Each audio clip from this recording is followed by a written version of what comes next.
이재명 입장에서는 굉장히 충격을 받았을 거예요. 그런데 더 충격적인 일이 벌어졌습니다. 자, 오늘 이야기할 거는 바로 형님들도 이야기하셨네요. 자, 제가 뭘 했습니까? 이재명 전원 합의체로 가게 될 것이다. 자, 결국 이재명의 공직선거법 대법원 전원 합의체로 갔습니다. 굉장히 충격받았을 거예요. 이재명 입장에서는 굉장히 충격을 받았을 거예요. 그런데 더 충격적인 일이 벌어졌습니다. 역시. 그래서 내가 주심인 박영재에 대해서 이미 조사를 끝마쳤어요. 그지? 주심 재판관 바로 박영재 대법관에게 배당이 됐습니다. 박영재 대법관에 대해 조사를 좀 했습니다. 자, 박영재 대법관 프로필입니다. 상당히 이상한 점을 찾았어요. 자, 출생은 부산광역시입니다. 부산 출신이고요. 배성고등학교 졸업하셨고요. 서울대학교 법대를 졸업했습니다. 사법시험 제32회 합격했고요. 사법연수원 22기입니다. 자, 법관 임관은 1996년 서울지방법원 동부지원 판사로 임관을 했습니다. 자, 주요 경력, 법관 경력입니다. 서울지방법원 동부지원 판사, 서울지방법원 판사, 대전지방법원 판사, 대전고등법원 판사, 서울고등법원 판사, 부산고등법원 판사, 서울중앙지방법원 부장판사, 법원행정처 인사담당관 3회를 했고요. 법원행정처 기획조정총괄 심의관을 지냈고요. 법원행정처 기획조정실장을 지냈으며 법원행정처 차장을 지냈습니다. 기타 경력으로는요. 사법연수원 교수 출신이고 미국 뉴욕대학교 교육연수를 다녀왔습니다. 형님들에게 힌트 하나 드리겠습니다. 금방 법관 경력과 사법행정 경력을 말씀드렸는데 법관 경력에 부장판사까지 있죠. 서울중앙지방법원 부장판사. 법원장은 단 한 번도 지낸 적이 없습니다. 요걸 기억하세요. 자, 사법행정 경력. 법원행정처 인사담당관을 3번 지냈어요. 뭐 회사로 치면 인사과죠. 인사과에 3번이나 근무를 했다? 상당히 법원 내에서도 인정을 받는 사람이라는 겁니다. 그것도 좌우 관계없이. 법원행정처 기획조정 총괄 심의관을 지냈습니다.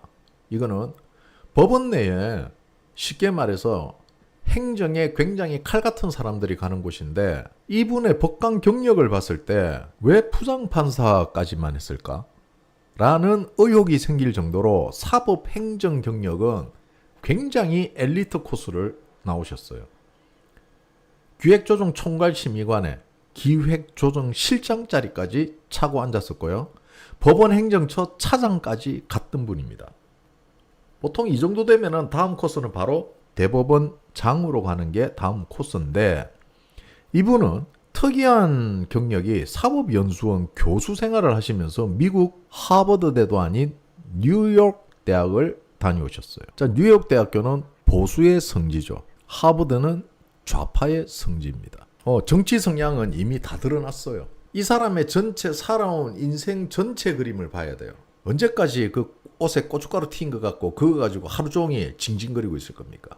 안 됩니다. 그런 사고방식은 오늘부터 떠도 고칩니다. 항상 숲을 보세요. 사람을 분석하고 그 사람의 성향을 분석하는 거는 숲을 보고 판단을 해야지. 자, 이렇듯 좀 특이한 경력을 가졌고 제가 여러 번 이야기하죠. 지방 대법원장을 한 적이 없다. 자, 대법원장이란 자리는 그 지방 법원에서 오야봉입니다. 그죠? 제일 높은 자리에 있는 거죠. 사장이죠. 그런데 사장 자리를 간 적이 없어요. 사법행정 경력은 굉장히 엘리트인데 법관 경력으로는 부장판사가 끝입니다. 자, 여기서 제가 형님들에게 말씀드릴 수 있는 거는 이래서 대법원장에 앉았던 사람들은 대부분 정치 성향을 가지고 있는 사람들이 대법원장에 많이 앉습니다. 보수도 마찬가지, 좌파도 마찬가지. 이런 이념 편향적 사고가 어느 정도 있는 사람들이 대법원장에 많이 가죠. 왜? 결국은 법원의 법원장이 판사들이 갈 수 있는 가장 높은 자리 중에 하나이기 때문에 승진이에요. 일종의. 직장 다니면서 누구나 임원이 되고 싶어 하고 누구나 높은 자리 가고 싶어 하는 거잖아. 판사도 마찬가지예요. 그렇게 해서 높은 자리 가기 위해서는 특정 정치 세력에 빌붙어야 됩니다. 왜? 헌법재판관부터 시작해서 대법원장까지 모두가 정치와 떼어야 떼놓을 수 없는 자리이기 때문에 그래요. 그러려면은 대법관이 되기 위한 우리가 할 수 있는 가장 큰 거는 뭡니까? 그 대법관 눈치를 보면서 그 대법관에게 잘 보여야지 인사에 도움이 된다는 거야. 그죠? 그런데 이걸 역으로 이야기를 하자면은 박영재 대법관은 그런 아부나 비비기를 안 한 사람이라고 보면 되겠죠. 연연하지 않는다. 그렇지. 눈치를 안 보는 사람이다. 나쁘게 표현하면은 눈치 없는 사람이다.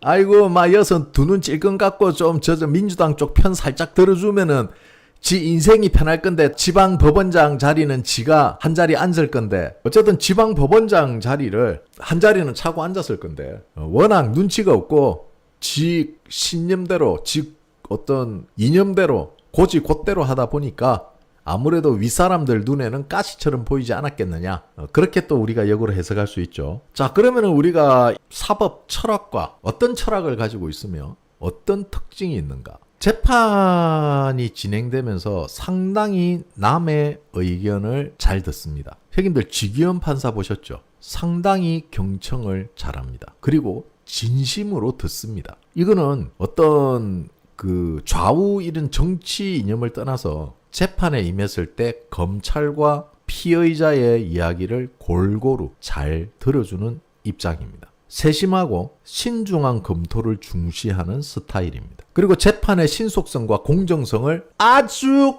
강조하시는 분이십니다. 그리고 이분은 심지어 재판 지연 문제를 해결하기 위해서 논문까지 쓰고 계시는 분이십니다.